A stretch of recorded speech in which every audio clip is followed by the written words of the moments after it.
Hi everyone, my name is Allela Eunice, your host for the Tambua Women in Tech Fireside Chat. It's an amazing time to always be celebrating the women within our networks and beyond for doing remarkable work. And it's always just good to know how they got started, where the journey and how it has been so far. So today we are honored to be having Tabitha from Kenya, and she is going to tell us more about herself. And I'm hoping we are going to be amazed by her journey and how far she has come. Hi, Tabby. Hi, Allela. How have you been? Well, it's been a long time, but yeah, I've been surviving, I'd say. I mean, given the pandemic, working from home and everything, but we are here, we are alive. We're still breaking barriers. So yeah, I'm here. Yeah, interesting to be saying breaking the barriers, and the theme for International Women's Day was actually revolving around breaking the barriers and progress, not perfection within some companies. So just to get started, who exactly is Tabitha? Majority would ask, who is Tabby? All right. Well, Tabitha is me. And okay, what's about me? I am currently a community manager at AltSchool Africa, but I have been one person that is known, or I believe that I love being part of tech communities. I mean, for me to be where I am today is because of being part of tech communities. And yeah, I feel like I'm not doing justice to my introduction if I don't mention communities, and I think Allela can also attest to that. So yeah. Apart from that, I graduated with a BSc in computer science at the University of Nairobi. That was last year in 2021. And yeah, so ever since I finished school, I jumped right into the marketplace and doing what I'm doing now. Yeah. Interesting. So you said you're a graduate and you are currently a community manager at Oscar. Would you maybe tell us more about what this Oscar is all about? Well, I said AltSchool Africa. Sorry, maybe I didn't pronounce it well. AltSchool. Yeah. I had Oscar. Okay, AltSchool. Yeah, AltSchool. Basically, alternative school. What we are trying to do at AltSchool is try to help people kickstart their careers in tech. I mean, all of us can attest to the fact that there's a high rate of unemployability. I mean, you have people that go to university, they graduate from the university, but when they try looking for jobs, they don't really have the skills that the jobs out there require. So most people are like, okay, what am I going to do with my degree? What can I do? So realize, okay, tech is like one of the easiest. It's not really easy, but I want to believe that tech has little or less requirements. You don't actually have to have a degree in school to actually get into the tech space, as long as you have the right skills, the right attitude, and the right support, the right community, then I believe you are well on your way to starting your career in tech. So we said, let's provide an opportunity, because we know there are people that actually want to get started. There are people that are always afraid of maybe I need to have skills before so I can start. That's how we started AltSchool Africa. You actually do not need to have any background in tech or computer science. So we take you through a 1 year of training. And hopefully by the end of the program or the end of the school, we believe that you will be in a better place to start your career in tech. Yeah. Interesting. This conversation of upskilling people who are interested in technical roles is quite important. And yeah, I'm talking from experience, from someone who was writing code on a piece of paper while doing my undergraduate. I can only imagine how important it is to have a company that actually provides that training for you before you actually even join the job industry. One of the things you mentioned is that you consider yourself to be where you are because of tech communities. Would you maybe, if you don't mind, tell us about your journey and how it has been so far? All right, I'll be glad to. I'd say my journey started when I went to the university. Well, I was called to the University of Nairobi to pursue a degree in computer science. So in my head, I had this idea. I thought, okay, I'm going to learn about programming, all those. I used to think that, being with a computer and doing stuff on it makes you look cool. And I was like, I'm going to be part of them. And I didn't actually doubt myself, because I believed if I was called to do this, I know I'll have what it takes to actually scale through. So I really didn't have the fear of, oh, maybe this is a male-dominated field or things like that. I just went in and I'm like, let's see where it will take me. So while in school and while I was thinking that I'm going to learn about, maybe hacking or all those things, I realized there's a lot of mathematics involved, a lot of discrete mathematics, physics, and I'm like, okay, I thought we were really going to get into the deep computer stuff. But yeah, fortunately, one of the students in our university was part of the communities. You know how they come to first year classes and they're like, oh, we have this event that is going on. We'd love you to join in. You're first year, to get involved. I was like, okay, we'll definitely go. So it was part in our school. So I went and people were having us. I don't remember. I think first of all, it was a women's, it was actually a women's session. So that was organized by the Women Tech Makers Nairobi by then. So yeah, I just went there. There's someone that was speaking from Google and I was like, what? Like, I think the only Google version I knew was the Google that I used to Google stuff. I didn't know that Google could be a company that has people maybe in different places. You get what I'm trying to say? Like, I used to think of Google just like the search engine and not really like a company that is actually invested in, community programs and such of the sort. So it was really actually interesting to hear such story. And then moving forward, I kept on going for these particular events. Mind you, I didn't know anything. The first one was good because it was mainly about our women, talking about women, encouraging them and seeing other women that have actually done it before us and encouraging us as first years to, not to be afraid and just get into these events to learn more. And actually through this event, that's what I actually realized, so this is actually more to what is actually taught in the class. So in class, they will teach me about discrete mathematics and all those physics. But then when you actually go to this event, I realized there are actually a lot. And I think this is actually the cool stuff that I was actually hoping in my head. And I was like, okay, so I think for me to actually scale through this particular 4 years of my school, I need to the two of them will have to complement each other. So I think I'm lucky to have had this mindset from the beginning. Yeah, I knew that, okay, apart from my studies in school, I still have to go for this particular event to learn. I didn't know what was going on. I remember at times the events like TensorFlow, because you will see them talk about TensorFlow. Someone always say, oh, TensorFlow is this. And you know how they will do lab sessions and they guide you, like the first step you're downloading stuff. It's interesting. I'm downloading. I'm like, okay, yeah, then the problem comes to when you fall into an error and okay, you don't know where to go next. Okay, they were kind enough, the facilitators, to actually go around and help you, but you realize they had to continue with the session. So they couldn't just be on your case every other time. So I think every time I go to an event and we are doing a workshop and we get to that point, maybe I don't know what to do next, I'll just stop and just say, okay, let me just listen. I will not follow through practically, but I'll just have to listen to what is going on. But I think what really stood out for me, or what I really liked about myself back then, is the fact that I was able to show up, even though I really didn't know these things. Something in me kept telling that with time, you're going to know them, you're going to understand, you're going to be like these people that are actually facilitating this session. So when I actually realized that, okay, maybe I don't really understand these things, maybe how can I make myself useful so I just don't end up sitting and following through things that I don't understand. I said, okay, how can I help? So I reached out to one of the organizers of the event in our school and said, okay, maybe I can help with registration and stuff like that. So I started volunteering like from way back. So they're like, okay, yeah, you can actually help. There's meetup, people used to register there. So when someone comes into the venue, you can just try and tick off their name. And I was like, okay, yeah, I was actually glad that I was getting something to do and was making something meaningful for me rather. And so with time, I got used to it. Every time there was an event, I'm like, okay, how can I help? Can I do? So with that, I actually didn't know that the club, the developer students club by then, I didn't know it was part of Google. I thought it is one of those university clubs in school, like tech club, tech society club, computer science club in school. I was amazed to know that, okay, this is a Google community, and they said, these applications happen per year. I didn't know that, the applications to be made, people actually applied to be, leads. Like, I think for a first year, all these things were kind of confusing because I'm like, okay, so there's a way that Google partners, like they're not directly partnering with the university, but there's a way they find a way to get access to the communities or the clubs in school. And I was like, okay, interesting. And then, so the lead back then they were telling me, yeah, you can actually apply. And I'm like, okay.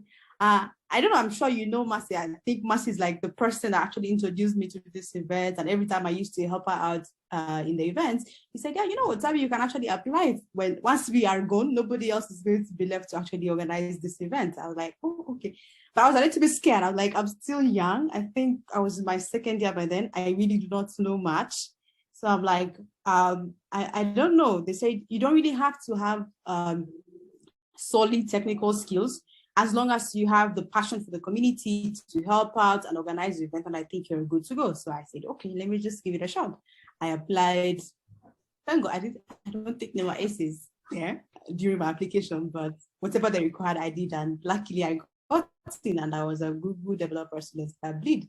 And that's how I continued with my journey of volunteering and helping people in tech. So one thing I actually liked about it is the fact that even though I didn't have like 100% technical skills, I was able to organize events and also learn together with my community. So I couldn't organize like some of the technical sessions. I couldn't facilitate the technical sessions, but I will bring speakers from different fields and have them come over to my school and share the knowledge with us, and all of us will gain. And I think I just love the whole journey. And I think being a Google Developer Student Club lead is actually how will I say, a whole acknowledgement, or it gives recognition. I mean, people start knowing you and you get access. And I think through that, I was able to get exposed into the community out there. I started learning about, we have GDG now. We have people that go for events on a city level. We have different events, and I started going for this event. Still, some of the events, I didn't know what they were talking about, but I'm still sure. Yeah. And I was like, okay, this is actually an interesting life outside school that I actually found for myself. And I got to meet people in tech, people that are learning things. And that's why my mind opened up and I learned, we have different programming languages. We have this, and you need to learn. They're not going to teach you in class. You need to learn them on their own. And I was like, okay, this is a little bit interesting. And I started, my curiosity kicked in, and I started learning on my own, as well as, complementing what I was learning in class. And I think, from there, from being a Google Developer Students Club lead, I moved on to helping out with GDG as well. So I'm still volunteering. I mean, I already like the idea of being part of a community, part of volunteering on helping out. I would go for different events. I used to be in Kamilimu. I would go for events, we volunteer there, just helping out. And as I continued to do these things, I continued getting exposed. And and I think when you do things, and I remember I once had a conversation with Allela, and she told me, just keep doing what you're doing. Yeah. Like whatever you're doing for the community, just do. You don't know who is watching. You don't know who is actually looking at what you're doing. And I'm like, yeah. So I purpose and told myself that I'll always show up. I'm not forcing myself to do something. If it's something I'm already passionate about, then I'll just continue going on. And and true to that, I remember. So how did I actually get into where I am now? I was still finishing school. We had to do an internship, and one of my boss now, that is Adewale, was in Nairobi, and he saw me, and we just talked, and I told him, I'm almost finishing school, and this is what I'm doing. And he said, oh, okay, I see. Is it something that you like? I told him, I think that my major goal is to be the devil's patient or things to do with the community. Though I know sometimes you have to start off from somewhere. That is why you see me. I was actually doing my projects by then. He said, okay, interesting. He just listened to what I was saying. I'm like, okay. So when he went back to Nigeria, he reached out to me and said, I think, I'm not sure yet what position I'm going to offer you in my company, but I feel like you should be part of this. Yeah. So it actually was a good time for me, because it was the same time I was looking for an internship. So I just joined in the company as an intern in the company to get experience, as well as serving my attachment period in my school. So like killing two birds with one stone. And once I finished, I graduated. I mean, I passed, I graduated, and from there. So once I finished, because I know the school is like, okay, the school attachment period is like 3 months, and after that you're left to start looking for a job. But luckily for me, because I had already accepted, I think when you reached out to me, and I was like, I wasn't really sure why you are reaching out to me. I'm not really sure what you think I can do. But he told me, I'm not really looking at what you have done before. I'm looking at the potential I'm seeing and what I believe you can do. And I think we started off, he heard about me, he was told about me, and he was told, oh, she's actually involved in communities in Kenya, you know, and it's like, with the first idea that came to me, maybe he could help us, you know, be like a contact person in Kenya as well. And we just continue to figure out things. Yeah. And I was like, okay. At first I was afraid. I was like, why me? I mean, I barely finished school. What exactly do I have? You know, I was a little bit scared. You know, this thing actually happens when an opportunity comes. You're always afraid. You're like, I don't think I can. But I said, let me just go for it. So we don't have to worry. If you feel like you don't really have experience, you can just start by getting the experience. And I was doing technical recruiting. Yeah. Because during my internship period, I was doing, you know, recruiting stuff. Yeah, I know it sounds strange, but yeah, I was doing recruiting. I didn't know that I would ever land that place, but I did. So I was like, okay, you're here, and I know you. I believe that you have what I was telling myself. I believe I have what it takes to actually scale in this field. I know it's a new journey, and I said, one thing I always told myself, I always opened up myself to knowing that if this is my goal, I know before I reach to my goal, there has to be, you know, detours here and there. There are things or places or phases of I have to go through before I actually reach my goal. And I was open to welcoming them. And so if recruiting was one of them, I'm like, okay, no problem. So I went in, you know, did my best. At the time, a community manager role opened up in the company because the company was now expanding to other things. And they're like, okay, they're like, oh yeah, we know Tabby has been a community person. You know, she's quite passionate about it. And they reached out to me, would you like to switch? And I was like, absolutely. I mean, it's like God was actually opening up for me, like, this is what I was here for. But I just had to do something else first before I get to it. And I was like, yeah, no problem. And that's how I actually got into community management. And as you can see, it's because of, I've been part of committees before, part of the committees in school and also in our region that is Nairobi. And because of my experience and what I've been doing and what people are saying about me and my experience actually got me here. I didn't have to apply for the job. Do you get? So like, I think I'll just have to do a high five to Allela, like, keep doing what you do. You never know who is watching. And yeah, so that's how I am or who I am today. Wow. I like how you are so passionate about your whole journey and how you're saying it from this, you know, being a volunteer. And I guess a lot of people always say, why should I volunteer? I'm not getting paid. But from how you're talking about it, you put yourself out there. You did not just say, I'm not going to do this if I'm not getting paid. Let me ask you something. When it comes to being a volunteer, you know, a lot of your journey before actually now getting into this permanent role with AltSchool was more or less on a volunteer basis. What was that thing that gives you the drive? You know, like you wake up every day and you're like, I'm going to do this. Whether, as you say, they're my favorite quote is do it, whether somebody's watching or not. But how did you just manage to wake up and say, you know what, today, me as Tabitha, I am going to host an event or I'm going to lead a session.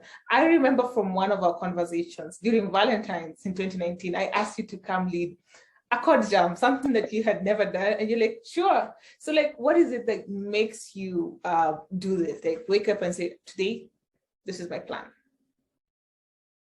Okay, I think it all comes from a place of passion and maybe love for what you like. And maybe before I knew it, I had love for community way back. And it's this quote that I like. When you are committed to something, the vision pulls you. So you don't, nobody has to push you around to do things like the vision, when you actually think about it. And I feel like maybe at a younger age, I'm still young, maybe I used to think of the goal, okay, this is what I want to do. Maybe I want to be like Allela. I want to be like, no. I mean, I'm just giving an example, yeah. So, and I'm like, okay, I want to be like so and so. So that, and I think at this particular point, I will talk about role models or people that you actually look up to. Because even in the journey of the community, I mean, the fact that I was a Google developer student camp lead, I was exposed to, you know, Googlers like Allela, Awal, and Yedi, and you will see them, and they're like, okay, this is actually what I said I want to do. And I'm like, I want to be like them, and what exactly are they doing?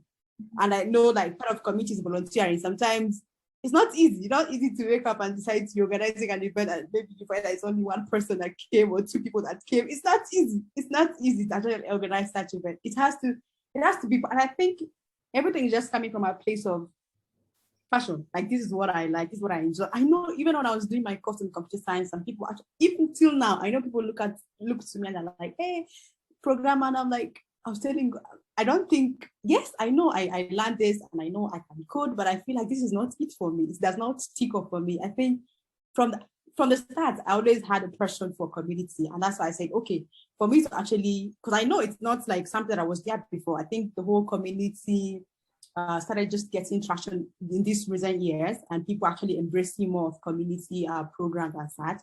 And I was like, okay, one of the best ways to actually get in is to volunteer. And I'm sure maybe in one of our conversations we talked about it, you have to, help out to where you can. And I always felt like I wanted to help people. Maybe I may not really have like 100% skills, but I feel like if I help all of us are on the same journey, then we are on our way to a greater good. So I'd say I just love it.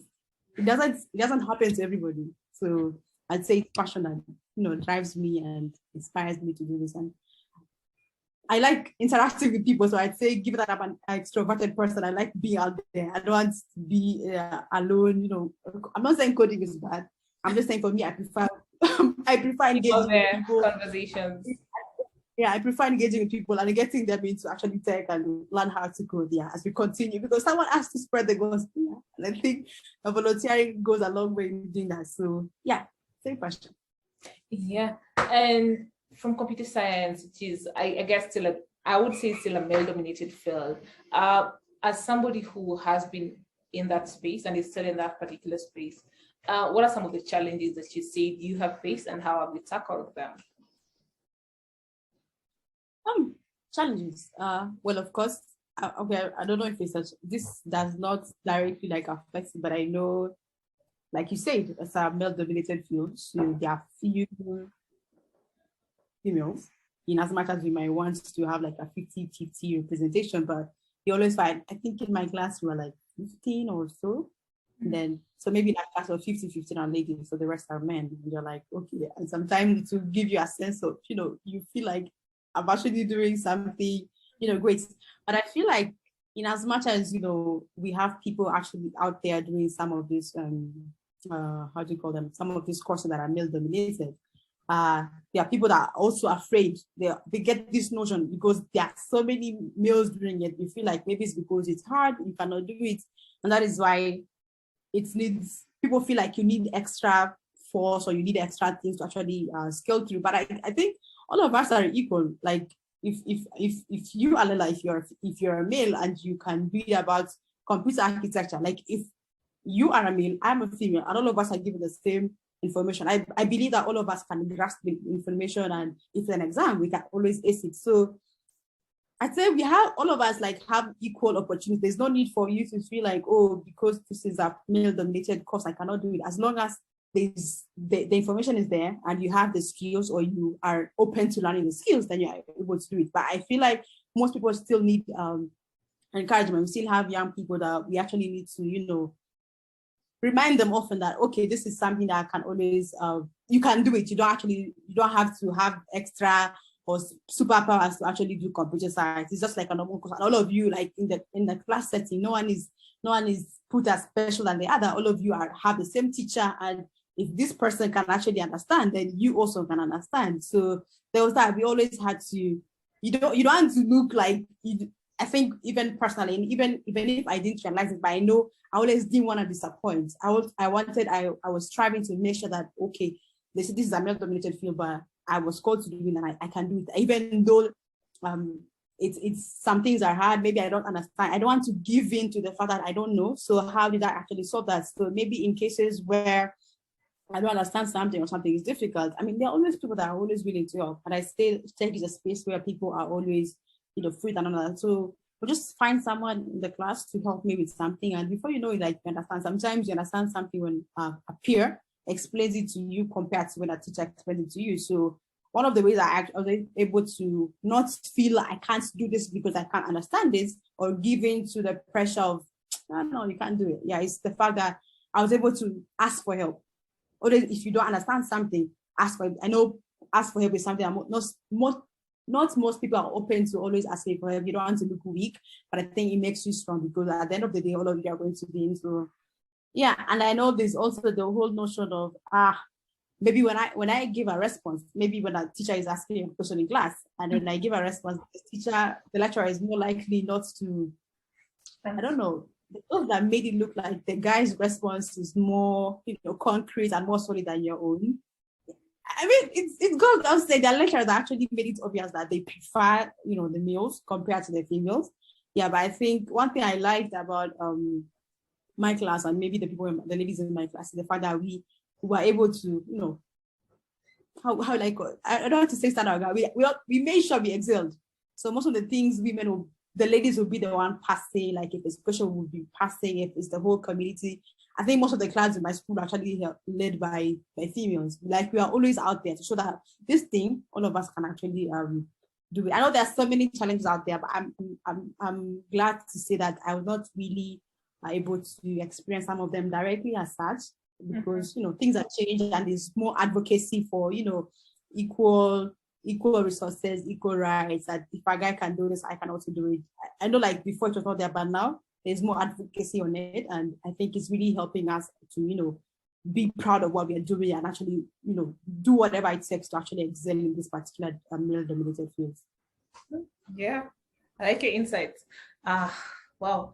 So some of the things I think I've gathered is you had a very great support system within your journey. And I like the fact that your boss gave you a chance, your current manager gave you a chance at a role with zero experience, like, yes, you have a community experience, but some people say, oh, we want somebody who has 4 to 5 years of work experience, but here you are straight out of college.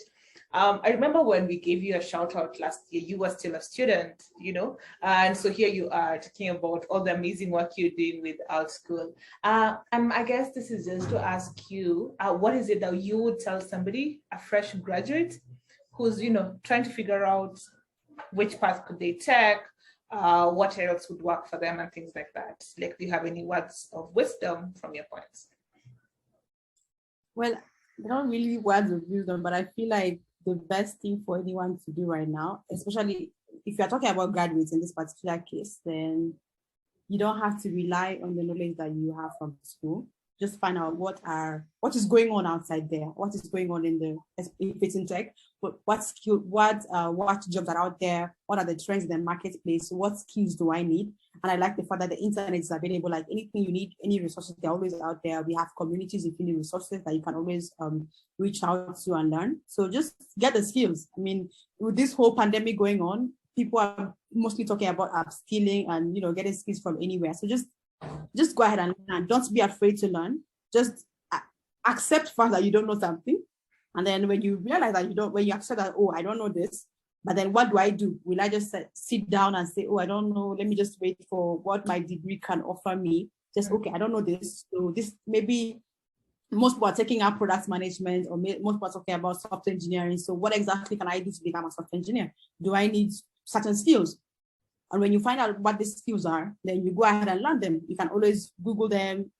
There are always resources online. Or if possible, find someone that's already doing it, reach out to them. It could be on LinkedIn, WhatsApp, anywhere. Just reach out to the person and maybe ask for help. No, how can I navigate this particular field? Or I would say, I mean, I cannot finish without saying community. I mean, there are communities there. There are people that always come together with a particular interest in what you're doing. Just find the right communities for you to join. And I'm sure you'll get a support system you need to get to where you want. So just show up, even though you don't know, even if you're not 100%, just show up for these particular things and get it done, get the skills that you need and see yourself move from, 0 to hero, I'd say.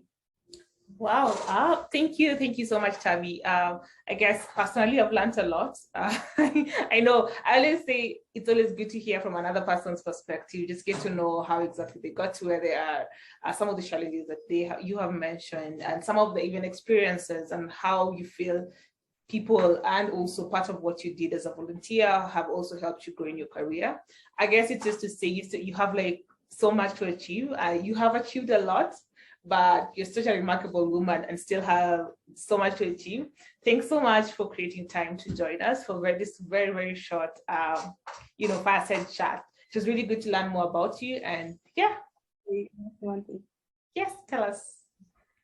Given that we are still in the table of women shout out, I feel like I should send a shout out to you. I mean, because of people like you, women like you that were able to how do they call it? Trailblazer, right? So you are a trailblazer, right? So we were able to, when when I say growing up, when we're growing up in this particular tech field, the fact that we could have people like you to look up to, people like you advising us on how to do or what to do to actually get to places of you are, it actually played a big role in encouraging us to know, okay, if Allela could do it, then I think I can do it. So I think a big shout out to you for being the amazing woman you are. And I'm sure you will see more people that you have mentored, more people that you have met that are, or know you. I know I saw you first in my school, and when I saw you doing all those hard work, and I was like, wow, like, who is this lady? How is she doing all these things? And I think from there, you know, started conversing and we met each other in the community space. And I'm like, yeah, thank you so much for being an inspiration. Thank you so much, Tabby. And it was really good.